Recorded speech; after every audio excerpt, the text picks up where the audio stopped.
Hi, folks. Welcome to Nino's Corner.tv. I'm with Dr. Bill Salus, founder of Prophecy Depot Ministries. We're going to be speaking about prophecy today, things that are coming, what he sees coming in the future, where we're at now. Lots of stuff unfolding, folks. And he's the author of 11 books. I wrote one book, and that was hard enough. This guy's written 11 books. Doctor, thank you so much for joining me. Hey, Nino, thank you for having me on your program. Yeah, absolutely. I saw one of your videos and I was intrigued by it. In fact, I think it was a short, and I reached out to my publicist and I said, "Hey, man, we got to bring this guy on here." I bring a lot of people on, prophetics and people that talk about things, biblical scripture and where we're at and where we're headed, a time analyst and things like that. And I like to bring everyone's point of views on here because I believe we're heading into this pinnacle, this climax, right? Anybody who's a blind man can see this, how it's unfolding. I don't know where you want to start with this, but let's go ahead and start with Trump, where we're at now, and where you see all this going. It's kind of a loaded question there for you, but I'll let you unpack it. Oh, yeah, let's do that. It's a great starting point, Nino. And I do think Trump, of course, is a critical player right now, especially when it comes to catalyzing probably the fulfillment of some biblical prophecies that have been about ready to roll off their ancient parchments and pound down on the world pavement, especially in the Middle East. He's got this great relationship going with Israel. He's been trying to develop these relationships with the Abraham Accords of Saudi Arabia, the UAE, etc. And so it's a very important time to be talking about Donald Trump and the prophecies related to Israel and Saudi Arabia and things like that, especially Iran. He's trying to negotiate a deal with Iran rather than have Israel strike Iran's nuclear facilities. Will that pan out? Right now, this is a very big question. And now he's trying to even involve perhaps Vladimir Putin with Russia to get involved in this negotiations with this nuclear deal. So very, very concerning at this point in time. But as far as Donald Trump goes in Israel, he's probably one of the most favorable presidents that Israel's ever had supporting them. Remember his first term, they minted the Sanhedrin in Israel, minted a coin that imposed him on top of Cyrus, King Cyrus the Persian, was one of the noted kings of the Bible who helped Israel, the Jews, return to their land during the Persian conquest over the Babylonians back in 539 BC. So they really like him. They thought that he would help them build their third Jewish temple, which is also a biblical prophecy. So we'll see where that goes as well. But he's the most favorable president in Israel's history at this point in time. And with that being said, folks, get your noble gold. Here's the hard truth. Every 6 years, your dollar loses half its buying power. That 100,000 in savings today could feel like 50,000 by the year 2031. But there's a way to protect and preserve your money, and that's gold, folks. Noble Gold Investments makes it easy to own gold or silver. No pressure, no call centers, just honest one-on-one support. Open a qualified account today and get a 10-ounce free silver American flag bar. Visit noblegoldinvestments.com. Noblegoldinvestments.com, folks. Get over there now. All right, so this has all been prophesized, right? Everything that's kind of happening right now, everything's kind of been laid out. So if it's been prophesized and it's leading to the beast system, right? So really none of this, I don't want to be the bearer of bad news, but none of this is good. A lot of people say, oh, we're heading into the golden age. But what is the golden age if this is all going to this beast system? Yeah, you're correct. Now, that does come a little bit down the road here. There's a 12-stage timeline of the end times. And presently, we're in stage one, the church age. Now, when the rapture happens, I personally believe that Jesus will come in the rapture event before the tribulation period starts, the 7-year tribulation period. And that's when the wrath of God gets poured out through a series of 21 judgments in the book of Revelation, the 7 seal judgments, the 7 trumpet judgments, and the 7 bowl judgments. And those are devastating to the planet. But we're not quite there yet. Now, that's when the Antichrist will surface on the scene. He'll become the world leader, establish his beast system, especially in the mid part of that tribulation period, where he will set up his image in the Jewish temple, the image of the beast, as in Revelation chapter 13. And he'll have a false prophet with him, and they will cause people to worship him. And as a loyalty for them worshiping him, They'll receive a mark upon their right hand or upon their forehead, which will enable them to buy or sell in his cashless economy. But that's not quite there. That's down the road in a few stages on the 12-stage timeline. Then you're going to have this Well, rapture stage. just let me ask you this real quick. Do you think this all has to do with, I mean, where we're at with artificial intelligence? We know that they still want to play this alien card. They're going to say, extraterrestrials are our gods, something along those lines. This is all yet to come, correct? Yeah, but it's definitely stage setting right now in the very near future. I think when we start to see these biblical prophecies roll off their ancient parchments in the very near future, they're going to happen sequentially and in rapid succession. The last prophecy we really saw fulfilled was in 1948 when Israel became a nation. But when the next series of prophecies find fulfillment, which will be very much Israel centered, they're going to happen rapidly. And ultimately, it will lead toward the arrival of the Antichrist on the scene. Now, what's interesting is that it says in 2 Thessalonians chapter 2, time's going to come where Satan's going to be no longer restrained to unleash supernatural signs, lying and deceiving signs, supernatural wonders, which people will be perpetrating what the Bible calls the lie, that people will believe in through the supernatural deception. Now that's what is that the lie, the definite article. Some of us would believe, like you're saying, what would be the game changer for this humanity would be that, hey, you're not alone in this universe. You'd have these extraterrestrials come down that are not really extraterrestrials, they're fallen angels. And they've known about this. Satan's been planning this since 54 AD, when this letter to the Thessalonians first came out. He's been planning this for almost 2,000 years. Supernatural deception, signs, and lying wonders. And But I believe it's possible. They can use the artificial intelligence as the deception. I They mean, can. They getting can. so They good can. now, we can't tell what's real and fake. Well, they can use that in combination with just showing up themselves. UFOs showing up and that sort of thing, which it's already a phenomenon that's very well recognized as being a real phenomenon. They can harness that all together, along with all the other technologies, the digital currencies, blockchain technologies, and all that sort of thing. The Antichrist, I'm sure, will harness all that in his system. So this is all going to come in rapid fire, right? It's not going to take, I've been told the artificial intelligence now, like what took, internet from 1995, 96 to 2025 is going to take AI a quarter of the time to get to where it needs to be. Like by the year 2030, we won't even recognize anything anymore. Well, when I grew up, I was born in 1953, and we didn't have cell phones. We didn't have fax machines. And now we're talking about things going exponentially at a fast pace, the technologies from pagers onto cell phones, onto, global GPS, onto artificial intelligence. It's all happening so rapidly. What's going to be happening, like you said, 5 years from now? It's going to be even exponentially, even faster and better and more So usable. wouldn't the rapture have to happen before then? I mean, because it's going to be to the point that how would we even know what's real and what's not? And the odds are going to be stacked against us, especially the younger generations.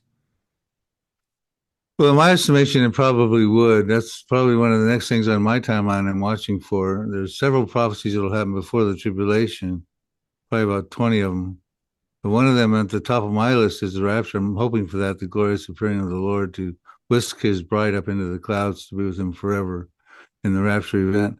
Because the church is not appointed to the wrath that's going to come in the tribulation, will be delivered from it, or to comfort one another with those words, according to many verses. So I do think that could be where we're going, because the wrath of God is going to come through the tribulation period. And we see that period is rapidly approaching. And we don't necessarily know at this point in time who the Antichrist is going to be. He appears on the scene after the church disappears, and he comes out of the revived Roman Empire, according to Daniel chapter 9. But Satan's always had to have this point man on the scene. He's probably alive and well today. He doesn't really know who he is, but Satan knows who he's going to choose if the rapture had happened at this point in time. So where are we at right now, according to your, I guess, your estimations? Where do you think we're at with Trump right now? How does this play out in prophecy? If we're going through stages of this. So right now we're in Trump's trying to bring peace to the Middle East. I think Trump's fulfilling a lot of prophecy with crypto, the AI now, Palantir. I mean, it's a lot of big moves are being made under Trump. Yeah, I think that the peace in the Middle East is not going to happen politically. It's not going to be politically brokered. According to biblical prophecy, it's going to be military. The Israeli Defense Forces exist in fulfillment of numerous biblical prophecies that have not found fulfillment. And the prophecies involve Iran, Syria, Damascus, Saudi Arabia, Jordan, Egypt, Lebanon, the Hamas in Gaza, the Hezbollah in Lebanon. And there's many prophecies that talk about the Israeli Defense Forces taking them to task. I'll give you an example. One is in Isaiah 17, talks about Damascus, capital of Syria, the oldest continuously inhabited city in recorded history, goes back as far as the time of Abraham, 4,000 years ago. We're told in Isaiah 17:1 that one day the burden against Damascus, behold, Damascus will cease from being a city. It will be a ruinous heap. We find out in verse 9 of Isaiah 17 that the desolation is caused by the children of Israel, the IDF.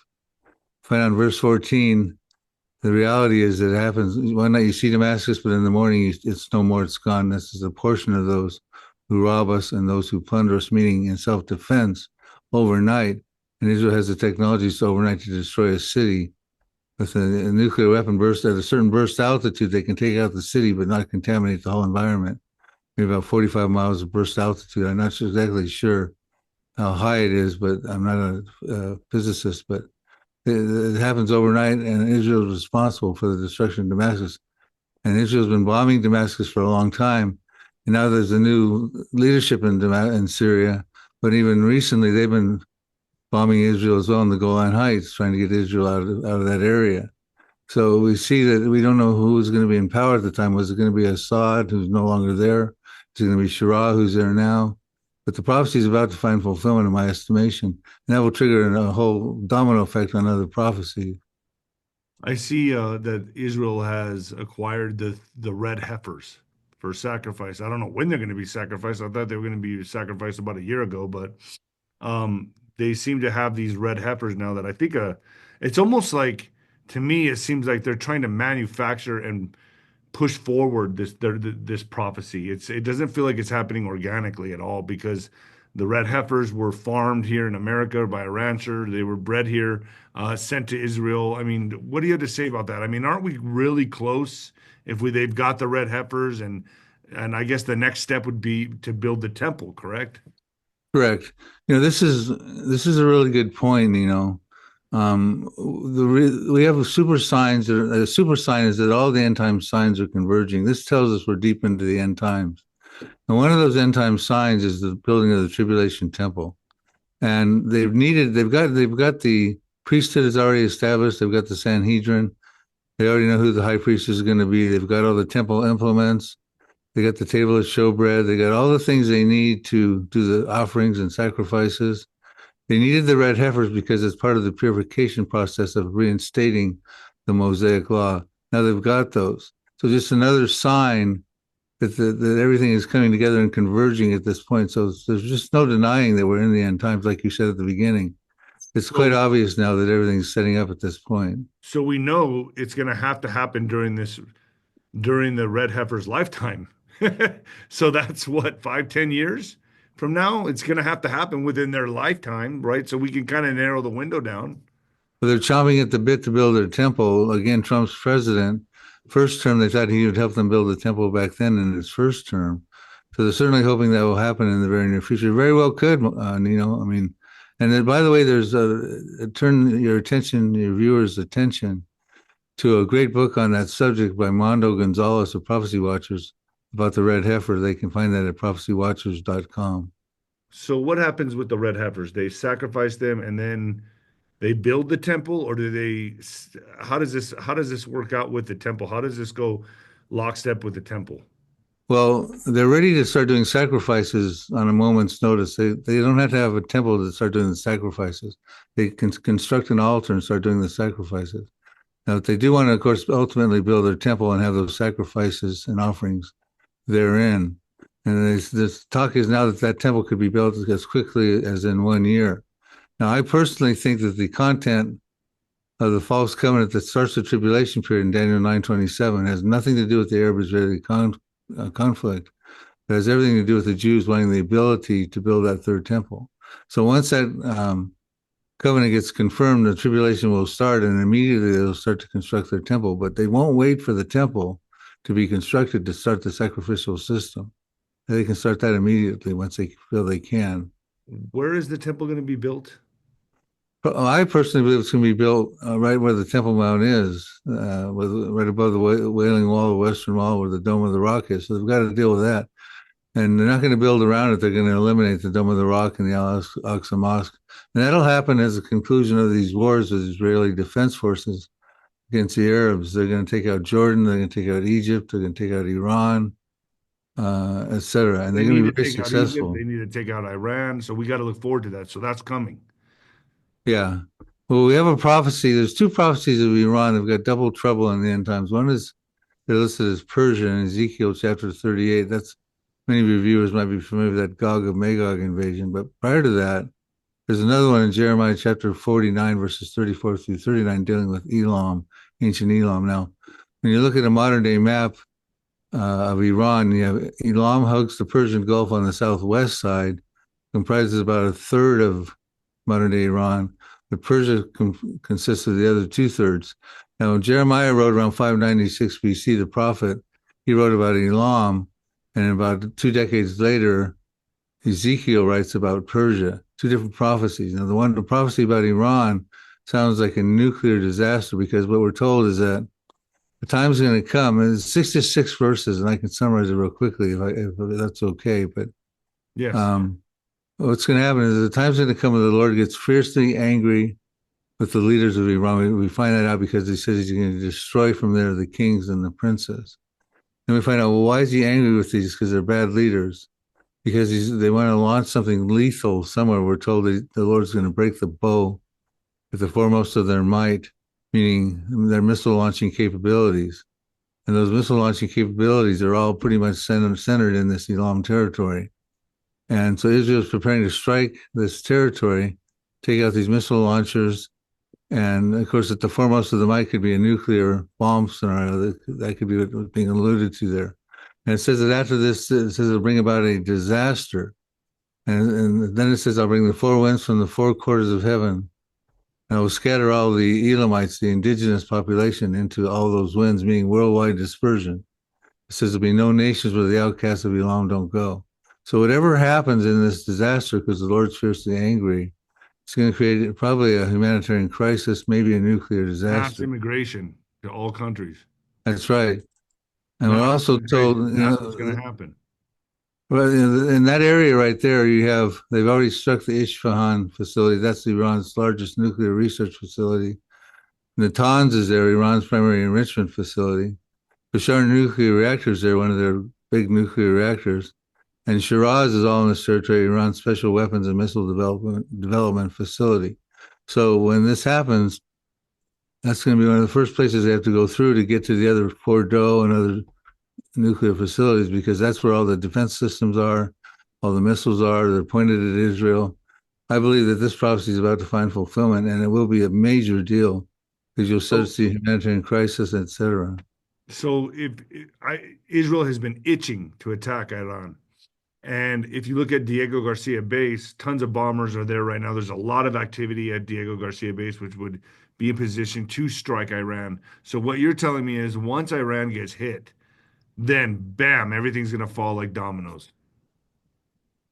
I believe so, because the prophecies, when they happen, are going to happen in rapid succession. One thing's going to lead to another, like a domino effect.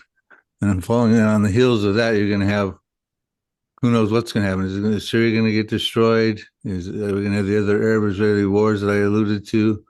There's a Psalm 83 prophecy that talks about an Arab confederacy that wants to come together, includes all the countries that share common borders with Israel: Lebanon, Jordan, Iraq, Syria, Egypt, Saudi Arabia. Of course, the Palestinians would be in there. So when we see Iran get hit, that's the first domino to fall. Then we'll know it's time.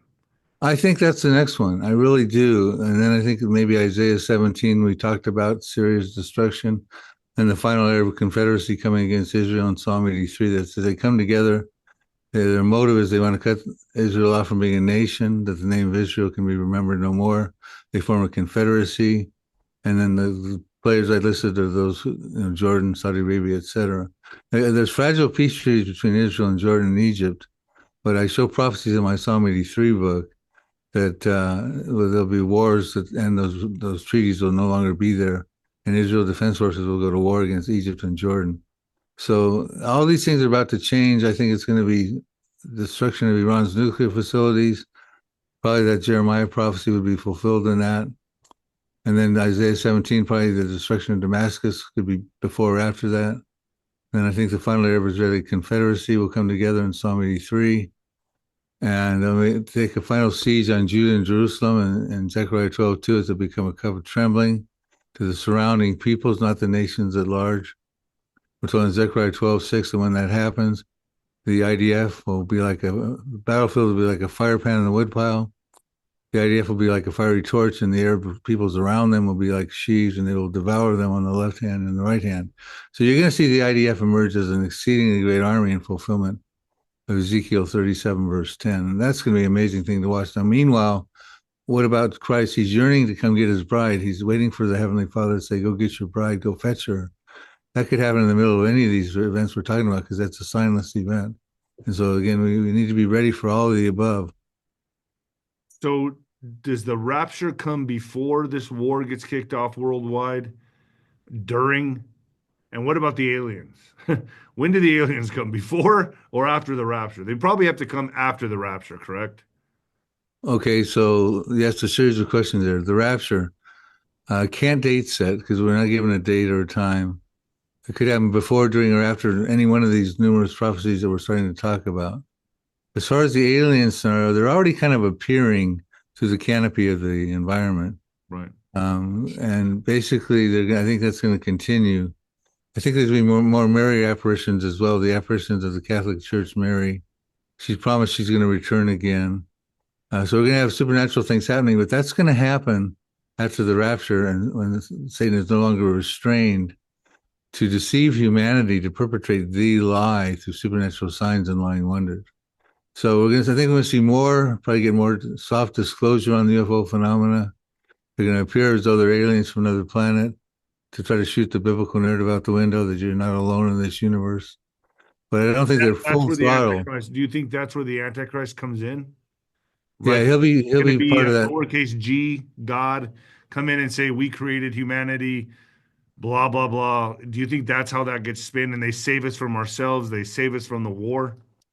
Yeah, because part of the supernatural deception is to deceive humanity that they would believe the lie, but it also is to prop up the man of lawlessness, the man of sin, different names for the Antichrist. And so part and parcel with his rise to world leadership is going to be the supernatural signs and lying wonders that empower that process. So when after he's no longer restrained, everything happens really quickly. Now, after the rapture, there's a gap between the rapture and the tribulation period, because it's not the rapture that starts the 7-year tribulation clock ticking. It's the confirmation of the false covenant in Daniel 9:27 and Isaiah 28, verse 15. We don't know how long that gap's going to be, but immediately after the rapture, Satan's going to start perpetrating supernatural deception.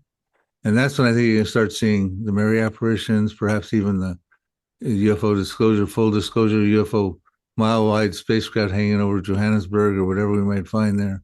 And it's all going to work in tandem with Satan's deceptive program that he's been planning for about 2,000 years. Do you think it could be hologram technology? I mean, technology within our government? Are they actual beings? Are they going to be actual beings? Are they going to be artificial intelligence lies that we just see on the TV? Or do you think this is going to be actual extraterrestrials? Or are they, obviously they'd be the fallen, correct? They'd be demonic entities coming here to masquerade as aliens, correct? I concur with your latter right there, right? I concur. They're going to be real beings. They're going to be fallen angels. They're going to try to deceive humanity, like you said, through panspermia, saying, listen, we created you. We've created many other people on different planets. We've seen those planets come and go. We don't want you guys to fall like they have. We come back to save the planet. They're going to harness the technologies available because they're smart beings. They're very intelligent. AI will be much more advanced even than it is now. They're going to empower the Antichrist, who's going to basically take the offer to be, okay, I'll be the world leader. Now, Satan offered at the time of Jesus that he could give him all the kingdoms of the world, and Jesus rejected that. But this guy's going to accept that offer. And he's going to be accepting it at a time when there's all kinds of advanced technologies and fallen angels coming to the earth posing as extraterrestrials. They're not going to look like fallen angels. That would not work for Satan's program. So they will deceive humanity. They're gonna look like. Do you think they'll look human? They'll just be giants? Will they be gray aliens? It could be all the above, right? It can be all the above. The demons will probably be put together in the kind of the gray suits that Satan's trying to concoct for them. And those are probably the spirits of the Nephilim back in Genesis chapter 6, probably the demons. But the fallen angels won't be in the gray suits. They're going to be looking pretty powerful in my estimation. Probably giants, beautiful Probably, people, Nordic looking people. So, I mean, I would imagine, who knows? Your imagination could run wild. I guess that's why they are propelling this lie so much on TV with ancient aliens and really getting the public to get behind the conditioning or get the conditioning process of accepting this narrative, right? That they're always pushing this stuff on ancient aliens on the History Channel and things of that nature. Am I right in saying that? I think you're Part of the right. conditioning process. I think you're right. Satan knows that his time is about to be unleashed, or he is no longer restrained. And he's been preparing humanity for this very thing through programs like that. So I would concur with you. So, for my audience, what they need to take away from this podcast is ancient aliens has been conditioning you for a long time for such a time as now. And look at Iran. We need to watch Iran, correct, Dr. Bill Salus? Yeah, I think this is a big deal. We're going to wake up one morning, probably in the very near future, and find out that the negotiations for Iran's nuclear program have failed. And Israel, and maybe Israel and the U.S., have attacked Iran's nuclear facilities and devastated them, perhaps to the point where actually a disaster happens on the West Coast in fulfillment of a biblical prophecy. So I concur. You know, everything that's been happening in Eastern Europe, and I got to be kind of vague here for YouTube, but, a lot of people are saying NATO was behind all of that with what happened in Moscow, and Trump didn't know about it. So, is it possible Israel bombs Iran without Trump knowing about it? Very possible. They may go it alone. They'd prefer not to. They're trying to be cooperative with Trump's negotiation plans, but he's sort of compromising them at this point in time. And they know they've got to do it. They've got to do this. They've got to stop Iran from enriching the nuclear program. So I think they're ready to go. I have an article at prophecydepot.com about the 9 reasons Israel will likely soon strike Iran's nuclear facilities. You can get that at prophecydepot.com. ProphecyDepot.com. All right, folks, you know where to go. Man, Dr. Bill, I really appreciate you coming on. Can I have you on again pretty soon? Absolutely, I'd love to. The world starts to end. Who knows what'll happen by the next show? I know. It's happening so fast. I mean, geez. I appreciate you coming on, Dr. Bill Salus. Folks, go to prophecydepot.com and there's a whole plethora of stuff they could check out there, right? Absolutely. Articles, video shows. We have a YouTube channel as well. If you just type in Bill Salus, SALUS, they can get to our channel. All right. Thank you, Dr. Bill. Stay with me for a second. See you later, folks.